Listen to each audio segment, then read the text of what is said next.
അമ്മ കരയുന്ന രണ്ടുപേരും കണ്ടിട്ടുണ്ട് അല്ലേ? അമ്മ ചിരിക്കുന്ന കണ്ടിട്ടുണ്ട്. പപ്പ കരയുന്ന കണ്ടിട്ടുണ്ടോ? ഉണ്ടോ? ഉണ്ട്, പ്രാർത്ഥിക്കുമ്പോ അല്ലേ? അതുകൊണ്ട് പപ്പാമാര് കരയില്ലെന്നാണ് നിങ്ങൾ ചിന്തിക്കുന്നത്.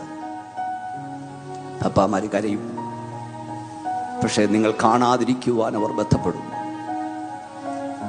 ലോകത്തെ കുടുകൂടാ ചിരിപ്പിച്ച ചാർലി ചാപ്ലിൻ പറഞ്ഞു, പെരുമഴ പെയ്യാൻ ഞാൻ കാത്തു നിൽക്കും, മഴയത്തിറങ്ങി ഞാൻ കരയും, കാരണം എന്റെ കരച്ചിലാരും കാണരുത്. അപ്പന്മാർ ഉരുകുന്ന കണ്ടിട്ടുണ്ടോ? ഉരുകുന്നത്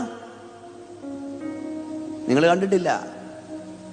തൊട്ടടുത്തിരിക്കുന്നവർക്കറിയാം അപ്പൻ്റെ ഉരുക്കം. ഈ മനുഷ്യൻ ഉരുക, മൂത്തവോട് ഫീസ് ചോദിക്കുന്നു, കടക്കാരൻ വന്ന് കടം, വാടകക്കാരൻ വാടക. ഞാൻ എന്തിനാ ഇതൊക്കെ പറയുന്നറിയാവോ? നിന്റെ അപ്പൻ ഇന്നലെ കൊണ്ട വെയിലാ ഇന്നത്തെ നിന്റെ തണൽ. ഈ അപ്പനെയാണോ വഴിയിലിറക്കി വിടുന്നേ? ഈ അമ്മയാണോ നീ വേദനിപ്പിക്കുന്നത്?